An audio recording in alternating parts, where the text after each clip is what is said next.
The epistle reading today comes from Paul's letter to the church gathering in Philippi. Paul seems to know our minds. Hear now these words. Rejoice in the Lord always. Again I will say to you, rejoice. Let your gentleness be made known to everyone, for the Lord is near. Do not worry about anything, but in everything by prayer and supplication with thanksgiving, let your requests be made known to God.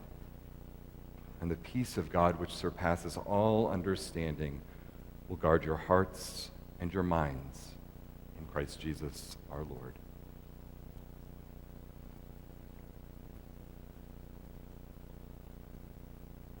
I recently moved into a new home. And while mowing the lawn in early June, my mind was racing on all the things that I needed to do, and I needed to get this lawn mowed as quickly as possible. There's a beautiful tree in my backyard that blooms, I counted, for 3 weeks out of the year. And the rest of the year, its large branches consume much of the backyard. So in other words, I have a dirt-filled, muddy backyard. As I was carefully, and not so carefully, mowing around the dirt, my mind racing on things that I needed to be doing instead of this, the mower hit something. I pushed it forward in frustration, figuring that I had busted the blades, and there goes my summer of mowing, and I got down on my hands and knees to see what I hit. To my surprise, I moved the mower a bit, and I hit some cement. And as I dug a little bit deeper, I found out there was more cement. I went to the garage, got out a shovel, and I started digging. And to my surprise, I had a huge patio in my backyard.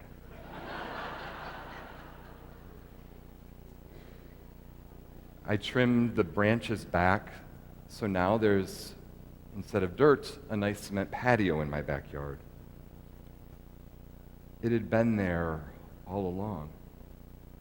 I just didn't see it.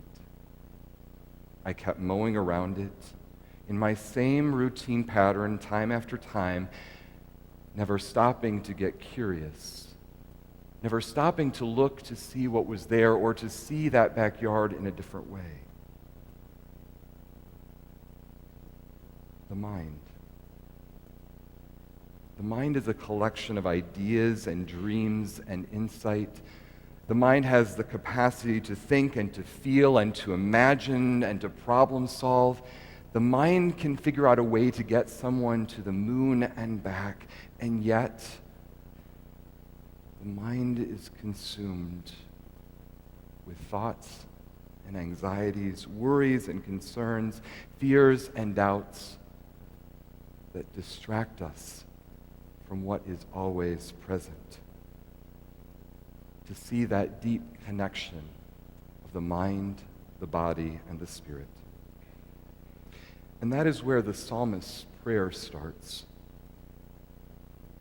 The psalmist consumed with sin and the distance between God and the psalmist. I've done this and that, God.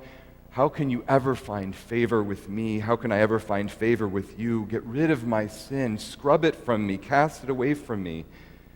Have mercy on me. For all that I have done, there is no way I can be in right relationship with you.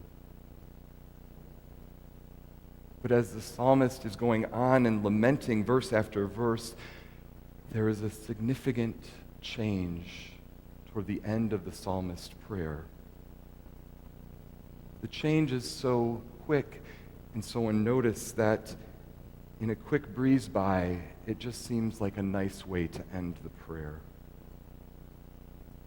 But the psalmist is transformed in the way the psalmist sees the relationship between God and self. Create in me, sustain in me. The psalmist turns from being distant from God, to trying to figure out what can be created and what can be sustained in an ongoing relationship that does not keep God distant or in judgment, always looking at the past, but that creates a healthy present and future state. God is into transformation and creation and finding a sustainable way to live together. That shift in mood in the psalmist became a life-giving way to see life with God in a new partnership. Change me. Find ways that I can sustain an ongoing relationship with you. That demonstrated shift can also be a pattern as we find ways to balance out all those things that knock around in our mind day after day, in developing a sustainable practice for how to be in relationship with God. As we look at the needs of the psalmist, we also look at the needs of God. What goes on in the mind of God each and every day? For God is love. God lives in the moment. God is like a fresh wind that swept across the deep. God is like a storyteller, taking life experiences and finding ways to make them understanding, make those life experiences ways for us to see God's grace in motion. To know the mind of God, it takes a little digging. We must stop what we're doing and change our patterns if we want to be about the transformative work of God in the world. 11 years ago, I was a campus minister at Michigan State University. It seemed that I had a pattern with students, and they would come in the days and in the nights, and they'd talk. I was overwhelmed with trying to figure out how to address anxiety, depression, fear, loneliness, isolation. I was also knocking that in my own mind. What are ways for us to get better connected, to not be so distracted? In my work and in my research, I stumbled upon some work being done by Richard Davidson at the Center for Healthy Minds at the University of Wisconsin in Madison. In 1992, Davidson went to visit the Dalai Lama. And in the conversation, the Dalai Lama confronted Davidson on his work in neuroscience. As a neuroscientist, he wondered why they were spending so much time working on depression and anxiety and fear. Why not go in a different direction, the Dalai Lama suggested? Why not look at how the mind works when it looks at well-being, compassion, kindness, and gratitude? As a scientist, Davidson wondered to himself, of course, who's going to fund that research? But Davidson had been working on his own, practicing meditation in the quietness of his home and in his office, and was intrigued by what the Dalai Lama had to say. And so he invited a few of the monks to have MRIs done. And what he found was nothing short of a miracle. He found that the monks, their minds were resilient. They had the plasticity to change.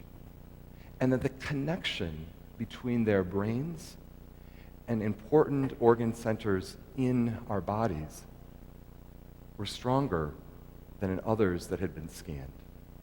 It was unique to this population, for they had, through their work of meditation and their practice of well-being, of compassion, kindness, and generosity, found an innate connection that was already there, and they had locked into it through their own practice, through their work and through their diligence and through their willingness to go against the grain, to not live in the distractions, they found the cure for the common cold. That's right, the connection is so strong and so great that their immune centers are stronger than in those of us that walk around most of the time distracted by what is going on around us. Can we be open and willing to be transformed by living a mindful life that tunes out the distractions and finds the center in simply doing what we do each and every day? So by show of hands, how many of you are breathing right now?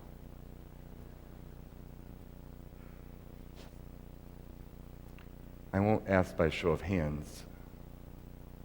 How many of you are distracted right now? How many of you have thought about what you need to do next? Or about a conflict that is going on with someone you love or someone close to you right now? How many of you are tense and anxious about what is going on not only here but around us?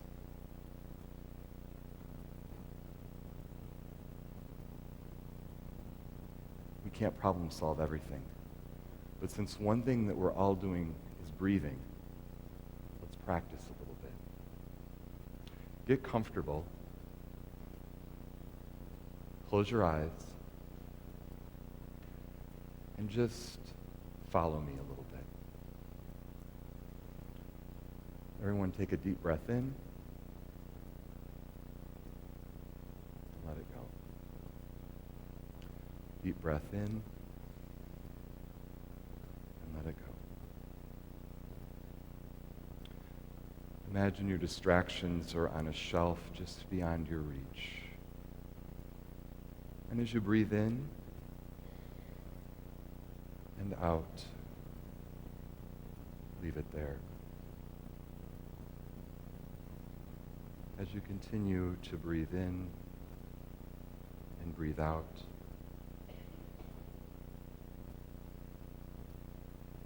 find a quiet center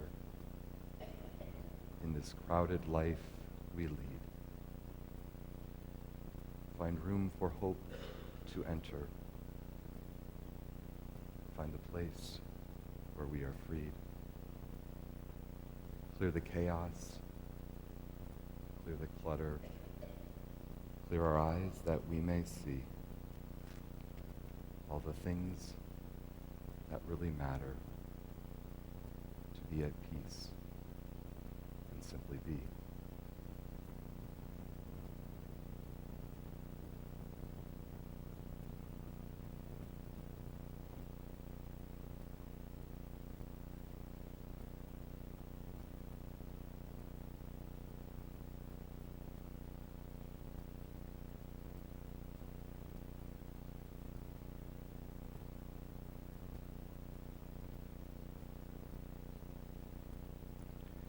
When you're ready, just take a few seconds and open your eyes if you so choose. In 2009, I decided to take seriously what it meant to practice mindful living. I went to a retreat in upstate New York, studied with John Kabat-Zinn. I sat in a huge room with 200 other practitioners from across the world. I met emergency room doctors, lawyers, hospice nurses, chaplains. We were all trying to find a way to build a stronger connection with ourselves in our work, to mindfully examine what it means to foster a connection that is already there.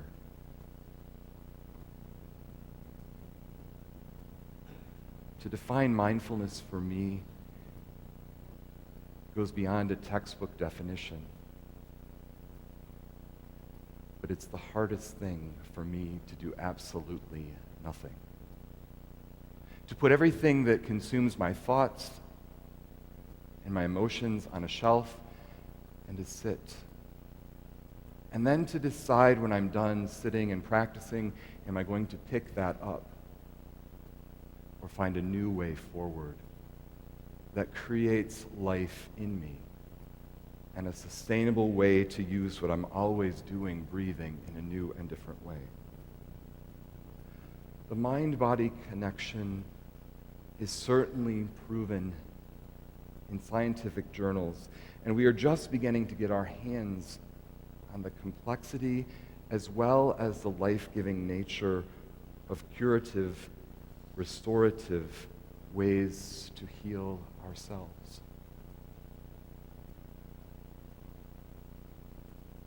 And all it takes is a willingness to step off the treadmill a little bit and to find ways to see what's already there.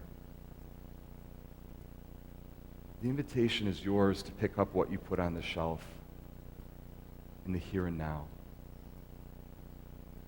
It's your choice what you do with your breath. But I invite you to engage in a practice of stillness that you don't need anything for but your breath in a few minutes. Davidson's research, as well as the research of many others, has found that after just 8 weeks of practice, there is noticeable changes in the way we respond to each other, as well as changes within our internal systems. So give it a try. Breathe differently and begin to see the innate connection that God has already gifted us with. Our minds are beautiful and wonderful and creative, and we know we need innovative ways to look at and address the problems that are ever before us. And maybe it starts with taking a step back, breathing a little differently and deeply as together we move forward. Thanks be to God. Amen. Thank you for being present in worship today. Please join us outside on the lawn for some refreshments and time of fellowship together. We are invited to be changed. We are invited to be agents of change in the world. Maybe it isn't so much in what we do, but how we take a step back and breathe a little differently and practice. Practice compassion, kindness, humanity one to the other, and in doing so we practice the way love is for us in the one who designed us and calls us to go out and be that change and to live that change. Let us depart in peace. Amen.